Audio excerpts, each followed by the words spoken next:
ഈ ഒരു മന്ത്രം ചൊല്ലിക്കഴിഞ്ഞാൽ ഉറപ്പായിട്ടും ലോട്ടറി അടിക്കും. ഉറപ്പാണ്. ഇങ്ങനെ പറയുന്ന കുറേ വീഡിയോസ് നമ്മൾ കണ്ടിട്ടുണ്ട് അല്ലേ? എന്നാൽ പിന്നെ അത് പറയുന്നവരെടുത്ത് പോയി നമുക്ക് പറഞ്ഞൂടെ, നീ ആദ്യം ഒരു 10 പ്രാവശ്യം ആ ലോട്ടറി എടുക്കുക, അതേ മന്ത്രം പറഞ്ഞിട്ട് ആ ലോട്ടറി എടുക്കുക, എന്നിട്ട് അടിക്കട്ടെ. അപ്പോഴത്തേക്ക് ഒരു 10 കോടി കിട്ടത്തില്ലേ കയ്യിൽ? റൈറ്റ്, കിട്ടത്തില്ലേ? പിന്നെന്തിനാ ഈ പണിക്ക് നിൽക്കുന്നത്, ഈ യൂട്യൂബിനകത്ത് ഇതിടുന്നത്? അപ്പം നിൽക്കുന്നവൻ ആ രീതിയിലുള്ളവനായിരിക്കണം അല്ലേ? അങ്ങനെ സാമ്പത്തികമായിട്ട് വലിയൊരു പ്രോസ്പെക്റ്റിൽ എത്തിയ ഒരാൾ യൂട്യൂബിൽ അങ്ങനെ പറയാറുണ്ടോ? അതാദ്യം നമ്മൾ ചിന്തിക്കുക അല്ലേ? ശരിക്കും പറഞ്ഞാൽ മലയാളിയുടെ ഏറ്റവും വലിയ പ്രത്യേകത എന്താ പറയുക, എന്നെ പറ്റിച്ചോ എന്ന് പറഞ്ഞിട്ടങ്ങ് നമ്മൾ നിൽക്കും. ഭയങ്കര സാക്ഷരതയാണ്, എത്രയാണ് 96.7 ഇപ്പോൾ കിടക്കുന്നത്. എന്നിട്ടും നമ്മൾ പോയി അങ്ങോട്ട് കയറും. അപ്പോൾ ചോദിക്കും, ഞാനും ജ്യോതിഷനല്ലേന്ന്. അല്ല, ഞാൻ ജ്യോതിഷനല്ല. ജ്യോതിഷം പഠിച്ചു എന്ന് മാത്രമേ ഉള്ളൂ. ഞാൻ ജ്യോതിഷം ചെയ്യാറില്ല. കബഡി നിരത്തുന്നത് അതും ചെയ്യാറില്ല. അത് ചെയ്യേണ്ട കാര്യമില്ല. ഞാനൊന്ന് പറഞ്ഞു തരാം. പറയുന്നതിന് മുമ്പ് നമുക്ക് ചെറിയ റൂട്ട് പറഞ്ഞു തരണം. കാരണം എന്ന് വെച്ച് കഴിഞ്ഞാൽ പറ്റിക്കുന്നതിനൊക്കെ ഒരു പരിധിയില്ലേ. ഞാനും പണ്ട് പോയിട്ടുണ്ട് ഇങ്ങനെ. അപ്പോഴത്താണ് ക്യൂരിയോസിറ്റി, ഭയങ്കര ക്യൂരിയോസിറ്റി, എനിക്ക് ജിജ്ഞാസ എന്ന് പറയും. അറിയണം, എന്താണ് ഇതിൻ്റെ പിന്നിലുള്ള സംഭവം എന്താണെന്ന് അറിയണം എന്നുള്ളൊരു ഭയങ്കര ഒരു ആഗ്രഹമാണ്. പണ്ട് കണ്ണാടൻ മാസ്റ്റർ എന്ന് പറയുന്ന കക്ഷി, അതായത് ഇപ്പം രാമവർമ്മപുരത്ത് പോലീസ് അക്കാഡമിയിൽ പഠിപ്പിക്കുന്ന കണ്ണാടൻ മാസ്റ്റർ, അത് മർമ്മകളരി പഠിപ്പിക്കുന്ന ഒരു കക്ഷിയാണ്. അദ്ദേഹത്തിൻ്റെ അടുത്ത് പോയിട്ടുണ്ട്. പാലക്കാടുള്ള കക്ഷിയാണ്. അദ്ദേഹത്തിന് ഇപ്പം ഈ 84 വയസ്സായിട്ടുണ്ട് അദ്ദേഹം. അപ്പോൾ അദ്ദേഹത്തിൻ്റെ അടുത്ത് പോയിട്ട് എനിക്ക് കളരി പഠിക്കണമെന്ന് ഞാൻ പറഞ്ഞിട്ടുണ്ട്. എന്നെ അവിടെ നിന്ന് ഇറക്കി വിട്ടതാണ്. എന്നിട്ട് ഞാൻ അവിടെ കിടന്നു. എന്നിട്ട് പുള്ളിക്കാരൻ്റെ വീട്ടിൽ 3 ദിവസം ഞാൻ താമസിക്കുകയും ചെയ്തു. എന്നിട്ടാണ് അദ്ദേഹം പല കാര്യങ്ങളും എനിക്ക് പറഞ്ഞു തരുന്നത്. അങ്ങനെ ഒരു കഥ, ഒരു ചരിത്രമുണ്ട്. അതൊക്കെ മാറ്റി വെക്കാം നമുക്ക്. കരാട്ടയും കുംഫും മറ്റേ കളരിയൊന്നുമല്ല, അത് വേറൊരു സംഭവമാണത്. അത് യൂട്യൂബിലൊക്കെ സെർച്ച് ചെയ്താൽ കിട്ടാം. അപ്പോൾ അതൊക്കെ അവിടെ മാറ്റി വെക്കാം, നമുക്ക് അതൊക്കെ മാറ്റി വെക്കാം. അപ്പോൾ നമ്മൾ ഭയങ്കര, പ്രത്യേകിച്ച് മലയാളികൾ ഭയങ്കര അപ് ടു ഡേറ്റഡ് ആണ്. പക്ഷേ ഈ അപ് ടു ഡേഷൻ എവിടെയൊക്കെ എത്തിച്ചേരുന്നത്? പഴയ കാര്യങ്ങളിലേക്ക് തന്നെയാണ്. പുതിയതിലേക്ക് ഒന്നും എത്തിച്ചേരുന്നില്ല. നമ്മൾ ആദ്യം മനസ്സിലാക്കേണ്ട ചില കാര്യങ്ങളുണ്ട്. ആ കാര്യങ്ങൾ എന്താണെന്ന് വെച്ച് കഴിഞ്ഞാൽ, ഞാൻ തുടക്കത്തിൽ പറഞ്ഞത് എന്താണോ, എന്താ പറഞ്ഞത്? ലോട്ടറി അടിക്കാനൊരു മന്ത്രം അല്ലേ? ഒന്ന് ആലോചിച്ച് നോക്കിയേ. ശരി, അതവിടെ നമുക്ക് തൽക്കാലം ഒന്ന് മാറ്റി വെക്കാം. അടുത്തത്, ഓരോ വ്യക്തിയുടെയും നാളുകൾ, ആകെ 27 നാളേ ഉള്ളൂ. അതിനകത്ത് അശ്വതി മുതൽ രേവതി വരെ. അപ്പോൾ ഈ നാടുകളിലുള്ളവർ ഓരോരുത്തരുടെയും ഫലം പറയുന്നുണ്ട്. ഇന്ന സമയത്ത് ഇപ്പോൾ വിഷുഫലം പറയുന്നുണ്ട്, മാസഫലം പറയുന്നുണ്ട്, പലതും പറയുന്നുണ്ട്. പല നമ്പൂതിരിമാർ പറയുന്നുണ്ട്. ഞാൻ പേരൊന്നും പറയത്തില്ല കേട്ടോ. അങ്ങനെ പലരും പറയുന്നുണ്ട്. ഇതിങ്ങനെയാണ്, നിമിത്ത ശാസ്ത്രം അനുസരിച്ച് ഇങ്ങനെയാണ്, ഇങ്ങനെ സംഭവിക്കും. ഓക്കെ, ശരി. ചിലർക്ക് സംഭവിച്ചു, ചിലർക്ക് സംഭവിച്ചില്ല. എടോ, ഞാനൊരു കാര്യം ചോദിക്കട്ടെ. ഇവിടെ നമ്മുടെ ഇന്ത്യ മുഴുവൻ എടുക്കണ്ട, കേരളം മാത്രം എടുക്കാം. ഏകദേശം 3.5 കോടി ജനങ്ങളുണ്ട്. ആ 3.5 കോടി ജനങ്ങളിൽ ഒരാൾക്കെങ്കിലും എറിയുമ്പോൾ കൊള്ളത്തില്ലേ? അത് കറക്റ്റാവില്ലേ? ഞാൻ എപ്പോഴെങ്കിലും എൻ്റെ യൂട്യൂബ് ചാനലിനകത്ത് ഞാൻ ഈ നാളിനെ കുറിച്ച് ഇട്ടിട്ടുണ്ടോ? ഇന്ന നാളിന് ഇങ്ങനെ സംഭവിക്കുമെന്ന് ഇട്ടിട്ടുണ്ടോ? ഇല്ലല്ലോ. ഇടാം, നമുക്ക് ക്രിയേറ്റ് ചെയ്യാം. അങ്ങനെ അത് ഇട്ടിട്ടുണ്ടോ? ഇല്ലല്ലോ, ഇല്ല. എന്താ കാര്യം? ഒരു നാളിനെ കുറിച്ച് പറയുന്നത് സ്വഭാവമാണ്, പൊതു സ്വഭാവം മാത്രമാണ്, നാളിൻ്റെ സ്വഭാവമാണ്. പക്ഷേ ആ നാളിനകത്ത് ജനിച്ച ഒരാളെ നമുക്ക് മാറ്റിയെടുക്കാൻ പറ്റും. ഞാൻ ചോദിക്കട്ടെ, ക്രിമിനലായിട്ടുള്ള ഒരു വ്യക്തി, ആ ക്രിമിനലായിട്ടുള്ള വ്യക്തിക്ക് നല്ല ഒരു, അല്ലെങ്കിൽ ഇന്ന നാളിൽ ജനിച്ച ഒരു വ്യക്തിയാണ്, അയാൾ ക്രിമിനൽ സ്വഭാവമുള്ള ഒരു വ്യക്തിയാണ്, ഓക്കെ, കുട്ടിക്കാലം മുതലേ അങ്ങനെയാണ്. പക്ഷേ അദ്ദേഹത്തിനെ നമുക്ക് മാറ്റിയെടുക്കാൻ പറ്റില്ലേ? അങ്ങനെയല്ലേ ഗുരുനാഥന്മാർ നിൽക്കുന്നത്. അത് ഗുരുനാഥന്മാരെ കൊണ്ട് പറ്റത്തില്ലെങ്കിലല്ലേ കേരള പോലീസ് വരുന്നത്. അവർ മാറ്റിയെടുക്കും, ഉറപ്പായിട്ട് മാറ്റിയെടുത്തിട്ടുണ്ട്. ചുമ്മാതിരിക്കുകയാണ് അവർ. അപ്പോൾ ഇത് മനുഷ്യനെ പറ്റിക്കാൻ പറ്റുന്ന ഏറ്റവും നല്ലൊരു ഉപാധി എന്ന് തന്നെ വേണം പറയാൻ. അത് ജ്യോതിഷം തന്നെയാണ്.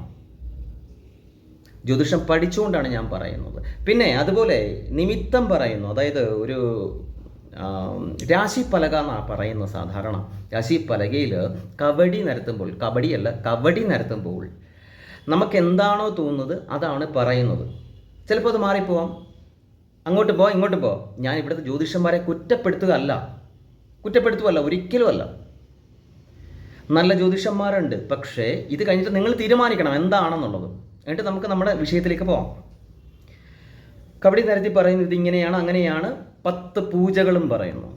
കയ്യിലില്ലെങ്കിൽ പൈസ ഇല്ല എന്നുണ്ടെങ്കിൽ എവിടുന്നെങ്കിലും കടം മേടിച്ചിട്ടെങ്കിലും കൊണ്ടുചെന്ന് ഭഗവാന് കൊടുക്കുന്നു, അല്ലേ? അതല്ലേ ചെയ്യുന്നത് സാധാരണ. അത് പറയുമ്പോൾ പെട്ടെന്ന് ഓർമ്മ വന്നൊരു കഥയുണ്ട്. എന്താണെന്നറിയാമോ? ഞാൻ കേട്ടൊരു കഥയാണ്. ഒരമ്മ ഒരു സപ്താഹ വേദിയിൽ വന്നപ്പോൾ പറയിടാൻ വേണ്ടി വന്നപ്പോൾ ഒരു ആചാര്യൻ എന്ന് പറയുന്ന വ്യക്തി, അല്ലെ പ്രഭാഷകൻ എന്നൊക്കെ പറയാം, അങ്ങനൊരു വ്യക്തി അവിടെ ഇരിക്കുകയാണ്. അപ്പോൾ പറയിടുമ്പോൾ അദ്ദേഹം ഒരു ലേഡി, ഒരു അമ്മ ഇടുന്നത് നെൽപ്പറയാണ് ഇടുന്നത്. നെൽപ്പറ ഇടുന്ന സമയത്ത് ഈ മാല ഈ പറയ്ക്കകത്ത് ഒന്ന് ഉടക്കി. ഇച്ചിരി നീളമുള്ള മാലയായിരുന്നു, 3-3.5 പവൻ, ഏകദേശം 5 പവനൊക്കെ കാണും, അറിയില്ല എത്രയാണെന്ന്. അതൊന്ന് ഉടക്കിയപ്പോഴത്തേക്ക് ഞാൻ ഏറ്റവും ലാസ്റ്റ് നിൽക്കുക, അതുകൊണ്ട് ഞാൻ കണ്ടില്ല. ഉടക്കിയപ്പോഴത്തേക്ക് പെട്ടെന്ന് ഇത് അങ്ങ് പൊട്ടി, മാല പൊട്ടിയപ്പോഴത്തേക്ക് ഒരു സാധാ അമ്മയാണ്, ഇച്ചിരി അമ്മ എന്ന് പറയാൻ പറ്റത്തില്ല, അമ്മമ്മ എന്ന് തന്നെ പറയണം. പൊട്ടിയപ്പോഴത്തേക്ക് ഈ ആചാര്യൻ പറഞ്ഞത് എന്താണെന്നറിയാമോ? ഈ സപ്താഹം എന്ന് പറഞ്ഞു കഴിഞ്ഞാൽ കൃഷ്ണൻ്റെ കാര്യങ്ങളാണ് പറയുന്നത്. അപ്പോൾ ഈ അമ്മയോട് പറഞ്ഞത് എന്താണെന്നറിയാമോ? ഭഗവാൻ അത് വേണമെന്ന്. ഒന്ന് ആലോചിച്ച് നോക്കി, ഭഗവാൻ അത് വേണം. ഒരമ്മയുടെ മാല, പാവപ്പെട്ട ഒരു അമ്മയുടെ മാല. അപ്പം നമ്മൾ ചോദിക്കും, ഈ പാവപ്പെട്ട അമ്മയ്ക്കാണോ 3.5 പവൻ്റെ മാല? ഓക്കെ, വലിയ നീളമുള്ളൊരു മാലയാണ്. സ്ത്രീകൾ സ്വർണം ഇടുന്നത് അവരുടെ ഐശ്വര്യമാണ്. ആനയ്ക്ക് നെറ്റിപ്പട്ടം പോലെ തന്നെയാണ്. സ്വന്തമായിട്ട് നോക്കാൻ ഒരാണുണ്ടെന്നുണ്ടെങ്കിൽ, അത് അമ്മയാണെങ്കിലും ഭാര്യയാണെങ്കിലും സ്വർണം മേടിച്ചു കൊടുക്കും. അപ്പം ആ അമ്മ അത് ഇട്ടുകൊണ്ട് വന്നപ്പോഴത്തേക്ക് അമ്മമ്മയുടെ പ്രായമൊക്കെ ഉണ്ട്, പക്ഷെ ഞാൻ അമ്മ എന്നങ്ങ് പറയുക. അപ്പം അത് ഉടക്കിയപ്പോഴത്തേക്ക് ഈ പറ എന്ന് പറഞ്ഞു കഴിഞ്ഞാൽ നെൽപ്പറയുടെ അറിയത്തില്ലേ, വലിയ പറയണം. അതിനകത്ത് ഉടക്കിയപ്പോഴത്തേക്ക് പറഞ്ഞാൽ ഭഗവാൻ അത് വേണം, ഇട്ടോളൂ. അമ്മ എന്ത് ചെയ്യണം? ചിലപ്പോൾ അമ്മയ്ക്ക് അത് മാത്രമേ ഉണ്ടാവുള്ളൂ. പാവപ്പെട്ട വീട്ടിലെയാ. ഞാൻ അന്വേഷിച്ചിട്ടാണ് ഞാൻ പറയുന്നത്. അമ്മ അത് ഊരി ഇട്ടോളെ, ആ ഉരുളിക്കകത്ത് ഇട്ടത്. കരഞ്ഞുകൊണ്ടാണ്, അവരുടെ കണ്ണിൽ നിന്ന് കണ്ണുനീര് വന്നു. ഒന്ന് ആലോചിച്ച് നോക്കി. ഭഗവാൻ ശ്രീകൃഷ്ണനെ വെച്ചിട്ടാണ് സപ്താഹം ചെയ്യുന്നത്. ഗുരുവായൂരപ്പൻ സ്വർണത്തിൻ്റെ ആവശ്യമുണ്ടോ? സ്വർണ്ണ കിരീടം വെച്ചിരിക്കുന്ന ആളാണ്, ചോദിക്കൂ. അപ്പോൾ അയാളെ ഞാൻ പ്രഭാഷകൻ എന്ന് വിളിക്കണോ ആചാര്യൻ എന്ന് വിളിക്കണോ? ചിന്തിച്ചു നോക്കുന്നു, ചെറുതായിട്ടൊന്ന് ചിന്തിച്ചു നോക്കും. പക്ഷേ മറ്റുള്ളവരെല്ലാം കേട്ടുകൊണ്ടിരിക്കുക, മൈക്കിൽ കൂടെ പറയാണ്. അതിനുശേഷം അവിടെ ഒരു പറ പോലും നടന്നിട്ടില്ല. എന്തുകൊണ്ടാ? ഒരുത്തൻ്റെ സംസാരം, ഒരു വ്യക്തിയുടെ സംസാരം, അത്രയേ ഉള്ളൂ. ഇങ്ങനെയാണോ മനുഷ്യ മനസ്സുകളെ ഭഗവാനിലേക്ക് അടുപ്പിക്കുന്നത്? ശരിക്കും ഞാൻ പറയാം, ഈ പറയുമ്പോൾ ലോങ് ആയിട്ട് പോകും. ഒരു നമ്പൂതിരി അല്ലെങ്കിൽ ഒരു ബ്രാഹ്മണൻ, ബ്രഹ്മജ്ഞാനേതി ബ്രാഹ്മണ എന്നാ പറയുക. അപ്പോൾ ഒരു ബ്രാഹ്മണൻ എന്ന് പറയുന്നത്, ബ്രാഹ്മണൻ എന്ന് ഞാൻ എല്ലാവരെയും വിളിക്കാറില്ല. ബ്രഹ്മജ്ഞാനം അറിയണം, വേദങ്ങൾ മൊത്തം അറിയണം, 4 വേദവും അറിയണം. ഇപ്പം ഞാൻ അഥർവം മാത്രമാണ് ചെയ്യുന്നത് എന്ന് മാത്രമേ എല്ലാവർക്കും അറിയത്തുള്ളൂ. ഈ 4 വേദവും അറിയുന്ന 4ാമത്തെ വേദമാണിത്. അപ്പോൾ ഒരു ബ്രാഹ്മണൻ ആയിട്ടുള്ള വ്യക്തി ഇത് 4ഉം അറിയണം. അങ്ങനെയുള്ള ആളെ ആചാര്യനാവാൻ പാടുള്ളൂ. ഞാൻ അയാളുടെ പേര് ഞാൻ വെളിപ്പെടുത്തില്ല. ഒരാളെയും ഞാൻ അങ്ങനെ എന്താ പറയുക, അത് ചെയ്യത്തില്ല, മനസ്സിനെ വ്രണപ്പെടുത്തത്തില്ല. എന്നെ വ്രണപ്പെടുത്തിയിട്ടുണ്ട്, എന്നാലും കുഴപ്പമൊന്നുമില്ല. എന്നെയല്ലേ, അത് കുഴപ്പമൊന്നുമില്ല. അപ്പോൾ വലിയ പേരുള്ളൊക്കെ ഉള്ള ഒരാളാണ്. അത് നിങ്ങളൊന്ന് അന്വേഷിച്ചു കഴിഞ്ഞാൽ മനസ്സിലാവും ആരാണെന്ന്. അതിനുശേഷം അദ്ദേഹത്തിന് പ്രഭാഷണം കിട്ടിയിട്ടുമില്ല, ഒരു യജ്ഞവേദി പോലും കിട്ടിയിട്ടില്ല. ഞാൻ ഈ യജ്ഞത്തിന് പോകാറില്ല, പ്രഭാഷണത്തിന് പോകാറുണ്ട്, വിളിക്കുമ്പോൾ മാത്രം പൈസ മേടിച്ചിട്ടേ പോകാറുള്ളൂ. കാരണം ഈ പാത്രം അളന്ന് തൂക്കിയേ കൊടുക്കാവൂ എന്ന് പറയും. പാത്രത്തിൽ വിളമ്പുമ്പോൾ അത് അളന്ന് തൂക്കി വേണം കൊടുക്കാൻ എന്ന് പറയും. അതിന് അറിവിന് വലിയൊരു പ്രാധാന്യമുണ്ട്. നമ്മുടെ കയ്യിൽ നിന്ന് എടുത്തുകൊണ്ട് പോകാൻ പറ്റാത്ത ഒരു സാധനം അതേ ഉള്ളൂ, ബാക്കി എല്ലാം അടിച്ചുകൊണ്ട് പോകാൻ പറ്റും അല്ലേ? അങ്ങനല്ലേ? അപ്പോൾ ഞാൻ പറഞ്ഞു വരുന്നത് എന്താണെന്ന് വെച്ച് കഴിഞ്ഞാൽ, ആ ഒരു ആചാര്യൻ അങ്ങനെ പറഞ്ഞപ്പോൾ അത് വിശ്വസിച്ച ഒരു ജനത ഒരു നാട്ടിലുണ്ടായിരുന്നു. ഇതിപ്പോൾ കേൾക്കുന്നവർ വന്ന് അടിക്ക് കമൻറ്റ് ചെയ്യും, എനിക്കറിയാം, ജനതയുണ്ടായിരുന്നു. ശരി, അടുത്ത ചോദ്യം കൂടെ ഞാൻ ചോദിക്കട്ടെ. ഒരു ക്ഷേത്രത്തിൽ ചെല്ലുമ്പോൾ നമ്മുടെ കാര്യങ്ങൾ നടന്നില്ല, നമ്മൾ പറയുന്ന പൂജ, ചില ജ്യോതിഷന്മാർ പല പൂജകളും പറയുന്നു, അത് പോയി ചെയ്യുന്നില്ല നമ്മൾ, അല്ലെങ്കിൽ പോയി ചെയ്തു പോട്ടെ, ചിലത് ചെയ്യത്തില്ല, കാരണം എന്ന് വെച്ചാൽ പൈസയില്ല, അതുകൊണ്ട് ചെയ്യത്തില്ല. ചിലർ ചെയ്യും, എന്നിട്ട് അവർക്ക് ഫലം കിട്ടിയോ? ഇല്ല. എന്താ കിട്ടാത്ത? അതെന്താ കിട്ടാത്ത? അന്നേരം പറയുന്നത് എന്താ? ഇതിനകത്ത് കേസ് കൊടുക്കാൻ പറ്റത്തില്ലല്ലോ. ഒരു തിരുമേനി പറഞ്ഞു, അല്ലെങ്കിൽ ഒരു ആചാര്യം പറഞ്ഞു, അതോ അല്ലെങ്കിൽ ഒരു ജ്യോതിഷം പറഞ്ഞു, അതുകൊണ്ട് പോയി ചെയ്തതാണ്, അങ്ങനെ നഷ്ടപ്പെട്ടു. സ്വർണം കൊടുക്കാൻ പറഞ്ഞു, നഷ്ടപ്പെട്ടു പോയി, എന്ത് ചെയ്യാൻ പറ്റും? എന്താണ് ലീഗൽ പ്രൊസീജിയർ എന്തെങ്കിലും ഉണ്ടോ അതിനകത്ത്? ഇല്ല. ഇനി ഉണ്ടോ, IPCക്കകത്ത് ഉണ്ടോ എന്ന് എനിക്കറിയില്ല. ശരി, അതും അവിടെ നിൽക്കട്ടെ.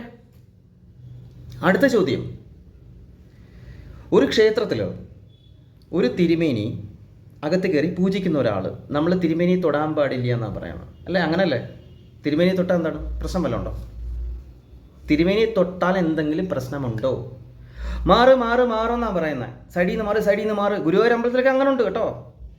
കണ്ണൻ അങ്ങനൊന്നുമില്ല, ഗുരുവായൂരപ്പൻ അങ്ങനൊന്നുമില്ല, അത് ഞാൻ കണ്ടറിഞ്ഞിട്ടുള്ള. ഗുരുവായൂരപ്പൻ അങ്ങനെ ഒരു സംഭവമേ ഇല്ല. അവിടെ ഒരു കുളത്തിൽ ഇറങ്ങിയ ഒരു സംഭവം ഉണ്ടല്ലോ, അറിയാലോ. അങ്ങേർക്ക് അങ്ങനൊന്നുമില്ല. അവിടെ ജാതിയില്ല, മതവുമില്ല, ഒന്നുമില്ല. അഹിന്ദുക്കൾക്ക് പ്രവേശനമില്ലെന്ന് എഴുതി വെച്ചിരിക്കുന്നത് മനുഷ്യനാണ്, അല്ലാതെ അദ്ദേഹമല്ല. അദ്ദേഹം ആർക്കും ദർശനം കൊടുത്തിട്ടില്ല. അങ്ങനെ പന്നിയുടെ പൂട വെച്ചിട്ടാണ് പുള്ളിക്കാരനെ കുളിപ്പിക്കുന്നത്, അതറിയാമോ? പന്നിയുടെ പൂട വെച്ചിട്ട്. അത് എത്ര പേർക്ക് അറിയാം? അങ്ങനെയുള്ള ഒരു കൃഷ്ണൻ, യാദവ കുല ജാതനായ കൃഷ്ണൻ അങ്ങനെ ചെയ്യും തോന്നുന്നുണ്ടോ?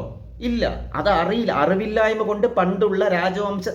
ഇനിയിപ്പോൾ അങ്ങോട്ട് ഞാൻ പറഞ്ഞു പോയി കഴിഞ്ഞാൽ ഞാൻ ഇങ്ങനെ കുറേ അങ്ങ് പോവും, ഞാൻ പ്രഭാഷണമായി പോവും, നമുക്ക് പറയാനുള്ളത് വിഷയം മാറിപ്പോവും.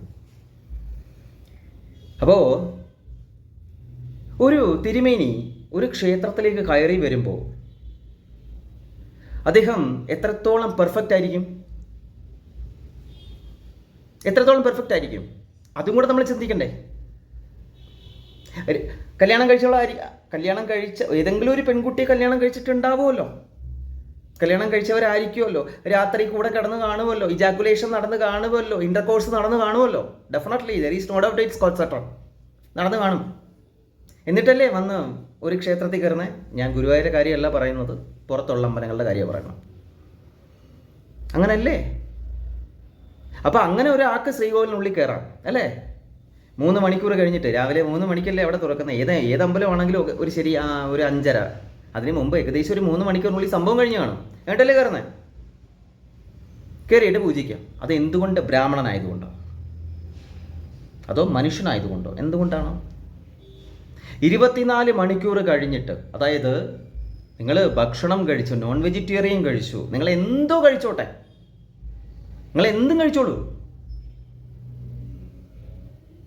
നിങ്ങൾ ഭാര്യയുടെ കൂടെ കിടന്നോളൂ, ഒരു പ്രശ്നവുമില്ല. 24 മണിക്കൂർ കഴിയുമ്പോഴത്തേക്ക് അതിനുശേഷം ശുദ്ധി വരുത്തി കയറുക. ഇത് വേദത്തിൽ പറയുന്ന കാര്യമാണ്. എത്ര ബ്രാഹ്മണന്മാർക്ക് അറിയാതെ ഇവിടെ? എന്നിട്ട് വേണം ക്ഷേത്രത്തിൽ പ്രവേശിക്കാൻ. അങ്ങനെയാണെങ്കിൽ ഒരു തിരുമേനി അങ്ങനെയാണോ പ്രവേശിക്കുന്നത് അവിടെ? കല്യാണം കഴിച്ച തിരുമേനിമാർ? ശരി, ആഴ്ചയിൽ അവർ തിരുമേനിയല്ലേ, അവർക്കും കുടുംബമില്ലേ എന്നൊക്കെ നമ്മൾ ചിന്തിക്കും. ആഴ്ചയിൽ 4 ദിവസം ലീവ് എടുക്കടോ? അല്ല, ആഴ്ചയിലല്ല, മാസത്തിൽ 4 ദിവസം ലീവ് എടുക്കൂ. അതിനുവേണ്ടി മാത്രം പറ്റത്തില്ല. എന്താണെന്നറിയാമോ? പകരക്കാരെ നിർത്തണം. പകരക്കാരനെ നിർത്തി കഴിഞ്ഞാൽ 1500 രൂപ കൊടുക്കണം ഒരു ദിവസത്തേക്ക്. ഇതിപ്പോൾ പറയുന്ന നമ്പൂതിരിമാർക്കും ബ്രാഹ്മണന്മാർക്കും ഒക്കെ ഭയങ്കര പ്രശ്നവും. അല്ല, ഈ പണിക്ക് നിൽക്കരുത്. അങ്ങനെയാണെങ്കിൽ എന്നോട് തിരിച്ച് ചോദ്യം വരും. എന്താണെന്നറിയാമോ? തിരിച്ചും ചോദ്യം വരും. എന്താണെന്നറിയാമോ? അങ്ങനെ ഏത് ക്ഷേത്രം ഉണ്ടെന്നോ? ഉണ്ട്. ആ ക്ഷേത്രത്തിൻ്റെ പേരാണ് ബദരീനാഥ്. പോകണമെന്ന് ആഗ്രഹിച്ചു കഴിഞ്ഞാൽ നടക്കുമോ? അങ്ങനെയുള്ള ക്ഷേത്രങ്ങളുണ്ട്. അവിടുത്തെ ചൈതന്യം എന്താണെന്നറിയോ? തിരുപ്പതി വൈകുണ്ഠനാഥൻ്റെ ക്ഷേത്രം അങ്ങനെയുണ്ട്. അപ്പോൾ ചോദിക്കും, അവർക്ക് വിർജിനിറ്റി ഉണ്ടോ എന്നുള്ളത്. ശരിക്കും ഫിസിക്കലി മെഡിക്കലി ഒരാണിൻ്റെ വിർജിനിറ്റി എടുക്കാൻ പറ്റില്ല, പക്ഷേ സ്പിരിച്വലി എടുക്കാൻ പറ്റും. അതിനവൻ യോഗിയായിരിക്കണം. അതായത് ഒരാളുടെ ബോഡി ലാംഗ്വേജ് കാണുമ്പോൾ, ഒരു വ്യക്തിയുടെ ചേഷ്ടകൾ കാണുമ്പോൾ മനസ്സിലാവും അയാൾ ഒരു ഫിസിക്കൽ റിലേഷൻ അത് പോയിട്ടുണ്ടോ എന്നുള്ളത്. അതറിയാമോ? അങ്ങനെയും വേദ ജ്യോതിഷത്തിന് അത് പറയുന്നുണ്ട്. അങ്ങനെയുള്ളവർ കവടി നിരത്തിയിട്ട് പറയുന്നത് ഞാൻ അംഗീകരിക്കണമെന്ന് പറഞ്ഞാൽ നടക്കത്തില്ല. അപ്പോൾ ഓൾമോസ്റ്റ് ഞാൻ മൊത്തത്തിൽ ഒന്ന് കൺക്ലൂഡ് ചെയ്യാം. ചെയ്യുന്ന മാന്ത്രിക കർമ്മങ്ങൾ ചെയ്യുന്ന എത്ര പേരുണ്ട് എന്നുള്ളത് ഒന്ന് അന്വേഷിക്കുക. സോ നമുക്ക് കാര്യത്തിലേക്ക് വരാം. ശത്രു സംഹാരം. എങ്ങനെയാണ് ശത്രുക്കളെ സംഹരിക്കുന്നത്? ശത്രുക്കൾ നമ്മുടെ ഉള്ളിൽ തന്നെയാണോ? നീ തന്നെയാണ് നിന്റെ ശത്രു, നീ തന്നെയാണ് നിന്റെ മിത്രം. അത് ഭഗവത്ഗീതയ്ക്കകത്ത് വളരെ വ്യക്തമായിട്ട് പറഞ്ഞിട്ടുണ്ട് ഭഗവാൻ ശ്രീകൃഷ്ണൻ. 52 നൂറ്റാണ്ടുകൾക്ക് മുമ്പ് പുരാതനമായിട്ടുള്ള ഭാരതം എന്ന് പറയുന്ന ദേവഭൂമിയിൽ ഭൂജാതനായ, ജനിച്ച എന്ന് പറയാൻ പറ്റത്തില്ല, അവതരിച്ച. അവ എന്ന് പറഞ്ഞു കഴിഞ്ഞാൽ താഴെ, താരം എന്ന് പറഞ്ഞു കഴിഞ്ഞാൽ നക്ഷത്രം, അതായത് താഴെ വന്ന നക്ഷത്രം, അതാണ് അവതാരം. അവതാരമായിട്ടുള്ള ശ്രീകൃഷ്ണൻ തന്നെ പറഞ്ഞു കഴിഞ്ഞു. എന്താണ് ശ്രീകൃഷ്ണൻ? ഭഗവാൻ ശ്രീകൃഷ്ണൻ എന്നേ പറയാൻ പറ്റൂ. എന്തുകൊണ്ടാണ് ഭഗവാൻ എന്ന് വിളിക്കുന്നത്? 6 ഗുണങ്ങളുള്ളവൻ ആരാണോ അവനാണ് ഭഗവാൻ. ആ 6 ഗുണങ്ങൾ എന്തൊക്കെയാണ് എന്നുകൂടി നമ്മൾ മനസ്സിലാക്കണം. ആ 6 ഗുണങ്ങളെല്ലാം കൂടെ ചേർന്ന ഒരു ഭഗവാൻ നമ്മുടെ മണ്ണിലേക്ക് ഇറങ്ങി വന്ന് നമ്മുടെ അടുത്തോട്ട് പറഞ്ഞ ഒരു കാര്യമുണ്ട്. ഉദ്ധരേത് ആത്മാനാം ന ആത്മാനവസാദേത് ആത്മന ബന്ധുരാത്മേരിപുരാത്മന എന്നാ പറഞ്ഞേ. ആരാ പറഞ്ഞേ? ഭഗവാൻ ശ്രീകൃഷ്ണൻ അല്ലേ? നമ്മുടെ ശത്രു, നമ്മുടെ മിത്രം, അതെല്ലാം നീ തന്നെയാണ്. പിന്നെ നമ്മുടെ ചുറ്റുമുള്ളവരെ മനസ്സിലാക്കണം എന്നുകൂടി പറഞ്ഞു. അതെപ്പോഴാണ് പറഞ്ഞേ? കുരുക്ഷേത്ര യുദ്ധത്തിൻ്റെ 13ാമത്തെ ദിവസം. 13ാമത്തെ ദിവസം, 18 ദിവസം ഉണ്ടായിരുന്നു, 13ാമത്തെ ദിവസമാണ് അത് പറയുന്നത് എന്ന് പറയണത്. അപ്പോൾ നമ്മുടെ കാര്യത്തിലേക്ക് കടക്കാം. എന്താണ് നമ്മുടെ ശത്രു സംഹാരം? ആ ശത്രു സംഹാരത്തിൽ നമുക്കൊരു സ്ഥലത്ത് സ്ഥാനമില്ല എന്നുണ്ടെങ്കിൽ ആദ്യം നമ്മൾ ആ സ്ഥാനത്ത് നിന്ന് മാറി നിൽക്കുക. അതാണ് ഫസ്റ്റ് ചെയ്യേണ്ടത്, അല്ലേ? അതല്ലേ ചെയ്യേണ്ടത്? അവരുമായിട്ടുള്ള യാതൊരു ബന്ധവും വേണ്ട. എന്നിട്ടും അവർ നമ്മളെ എന്തെങ്കിലും ചെയ്യുകയാണ് എന്ന് നമുക്ക് തോന്നിക്കഴിഞ്ഞാൽ, മനസ്സിൽ തോന്നും, ചിലപ്പോൾ സ്വപ്നത്തിലൂടെങ്കിലും തോന്നിക്കും. അതിന് എത്ര വലിയ ഉദ്യോഗസ്ഥനായാലും ചോദിക്കും. പലരും വിളിക്കാറുണ്ട്, അതുകൊണ്ടാണ് പറയുന്നത്. അപ്പോൾ എന്താ ചെയ്യാൻ പറ്റുക? ശത്രുനാശം. ഏത് ശത്രു? അതിന് നമ്മൾ നല്ലതായിരിക്കണം ആദ്യം. അതുകൂടെ ഉണ്ട്. നമ്മുടെ കയ്യിൽ എന്തെങ്കിലും ഒരു നന്മ ഉണ്ടാവണം. നമ്മുടെ കുടുംബത്തിന് വേണ്ടി നമ്മൾ നന്മ ചെയ്തു എന്നുള്ളതല്ല, മറ്റുള്ളവർക്ക് വേണ്ടി എന്തെങ്കിലും ഒക്കെ ചെയ്തിട്ടുണ്ടെങ്കിൽ. ഈ അമ്പലത്തിന് വെളിയിൽ വരുമ്പോഴത്തേക്ക് നമ്മൾ 10 രൂപ കൊടുക്കുന്നതല്ല നന്മ. വിശക്കുന്ന ഒരാൾക്ക് ഭക്ഷണം മേടിച്ചു കൊടുക്കുക, പഠിക്കാൻ നിവൃത്തിയില്ലാത്തവർക്ക് അതിനുള്ള ഒരു സംഭവം ചെയ്തു കൊടുക്കുക, എന്നിട്ട് നമ്മുടെ ഭക്ഷണം മാറ്റിവെച്ച് മറ്റൊരാൾക്ക് കൊടുക്കുക, നമ്മുടെ ആവശ്യങ്ങൾ മാറ്റിവെച്ച് മറ്റൊരാൾക്ക് കൊടുക്കുക. അതാണ് നന്മ എന്ന് പറയുന്നത്. മനസ്സിലായോ? എങ്കിലേ വരത്തുള്ളൂ. അപ്പോൾ അങ്ങനെ പറയുമ്പോൾ എന്താണ് ശത്രുവിനെ നശിപ്പിക്കാൻ ചെയ്യേണ്ടത്? കൗളം പറയുന്നത് എന്താണോ? ദുരുപയോഗം ചെയ്യില്ല കേട്ടോ. ആദ്യം അവരുടെ പേരും നാളും അറിയണം. ശേഷം കുറച്ച് മണ്ണെടുക്കണം. ഇത് നിങ്ങൾ മോശമാണെങ്കിൽ നിങ്ങൾക്ക് തന്നെ തിരിച്ചടി വരും, ഒരു സംശയമില്ല. കുറച്ച് മണ്ണെടുക്കണം. മണ്ണെടുത്തിട്ട് ഒരു പ്രതിമ പോലെ ഉണ്ടാക്കുക. കൊച്ചു പ്രതിമ ഉണ്ടാക്കില്ലേ, നമ്മൾ ഈ കുട്ടിക്കാലത്തെ കളിക്കത്തില്ലേ, ഈ രൂപമൊക്കെ ഉണ്ടാക്കിയിട്ട്, അതുപോലെ വെള്ളമൊക്കെ ഒഴിച്ചിട്ട് ഞാനൊക്കെ ചെയ്തിട്ടുണ്ട് പണ്ട്. എനിക്ക് ഒരുപാട് അടിയും കിട്ടിയിട്ടുണ്ട്. അപ്പോൾ അങ്ങനെ ഒരു ചെറിയ പ്രതിമ ഉണ്ടാക്കിയിട്ട് ഒരു ഈർക്കിലെടുക്കണം, പച്ചീർക്കിൽ എടുത്തിട്ട് ഈ വലത് ഭാഗത്ത്, ആ പ്രതിമയുടെ വലത് ഭാഗത്തെ ചെവിയിലൂടെ കുത്തി വായിലൂടെ എടുക്കണം. അത് മനസ്സിലായ? വായിലൂടെ എടുക്കണം.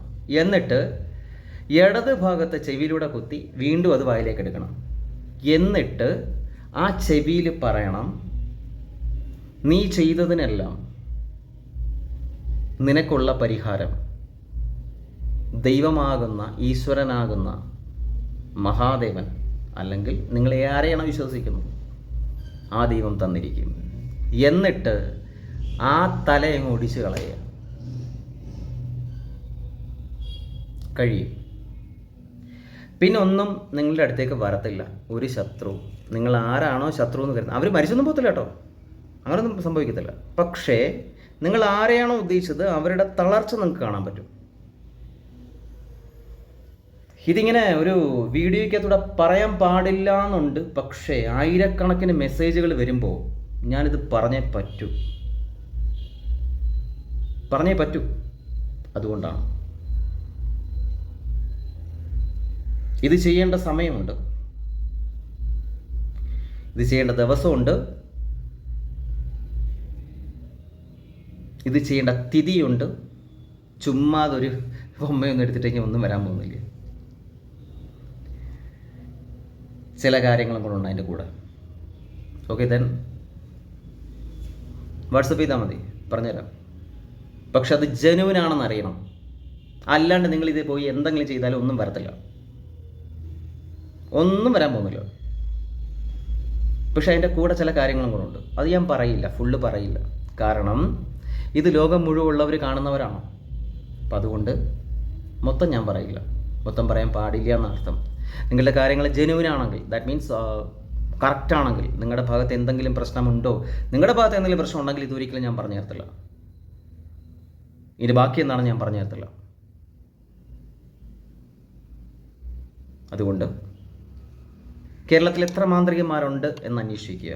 പിന്നെ ഞാൻ എവിടെയാണ് പോയി മാന്ത്രികം പഠിച്ചത്? ഇത്രയും നാൾ അധ്യാപകനായിട്ട് നിന്നതല്ലേ അല്ലേ? അങ്ങനെയൊക്കെയുള്ള ചോദ്യം വരും. ഞാൻ പഠിച്ച സ്ഥലം എവിടെയാണെന്നും there is no need to reveal in front of anyone. എനിക്ക് ആരുടെ പറയേണ്ട കാര്യമില്ല ഞാൻ എന്താണ്, എന്തായിരുന്നു, ഇപ്പം എന്താണെന്ന്. അപ്പോൾ എല്ലാവരും സന്തോഷമായിട്ടിരിക്കുക. ഒരാൾക്ക് വേണ്ടിയിട്ടും ആരെന്നെ വിളിച്ചാലും പല രീതിയിലുള്ള കോളുകൾ വരുന്നുണ്ട്. പക്ഷേ എന്നാലും മോശപ്പെട്ട ഒരു കാര്യം ഞാൻ ചെയ്യില്ല. ഒരാളുടെ ഭാഗത്ത് ഉണ്ടെന്ന് തോന്നിക്കഴിഞ്ഞാൽ ചെയ്യാൻ വേണ്ടിയിട്ടാണ് 4-ാം വേദത്തിൽ, അഥർവത്തിൽ 4-ാം കെട്ടെന്ന് പറയുന്ന ഒരു പുതിയ സംഭവം വരുന്നുണ്ട്. ഞാനത് പറഞ്ഞു തരാം. കാരണം ഇപ്പോഴും പലരുടെ പ്രശ്നങ്ങൾ അറിയുമ്പോൾ ചെയ്തേ പറ്റൂ. അത് അന്യമതസ്ഥരായാലും ഇതര മതസ്ഥരായാലും ഈ മതസ്ഥരായാലും ഇനി വരാൻ പോകുന്ന മതസ്ഥരായാലും ഇനി ഇന്ത്യയിലല്ലാത്ത മതസ്ഥരായാലും ഇനി ഇപ്പം സറസ്ട്രാനിസ്റ്റുകളായാലും, സറത്തൂസ്ത്ര അറിയാമോ? പാഴ്സി എന്നൊക്കെ പറയും. ശവങ്ങളെ കൊണ്ടുവന്ന് എവിടെ കൊണ്ടു കൊടുക്കുന്നത്? ആർക്കാ കൊണ്ടു കൊടുക്കുന്നത്? കഴുകന് കൊണ്ടു കൊടുക്കുന്നൊരു ആചാരം ഉണ്ടല്ലോ. അങ്ങനെ അപ്പം എന്തായാലും ഇവിടെ എടുക്കും, രുദ്രധാര എന്തായാലും എടുക്കും. ഇവിടെ എന്തും പോവും. അപ്പോൾ നമുക്കിതങ്ങ് നിർത്താം അല്ലേ? അതായിരിക്കും നല്ലത്. സന്തോഷം. എല്ലാവരും സന്തോഷമായിട്ടിരിക്കുക. എന്നെ വിളിക്കുന്ന എല്ലാവരും സന്തോഷമായിട്ടിരിക്കുക. പക്ഷേ ജ്യോതിഷം കൊണ്ട് ജനങ്ങളെ പറ്റിക്കാൻ നിൽക്കരുത്, അത്രേ ഉള്ളൂ. അപ്പോൾ എല്ലാവർക്കും നല്ലത് വരട്ടെ എന്ന് പ്രാർത്ഥിച്ചുകൊണ്ട് സന്തോഷം.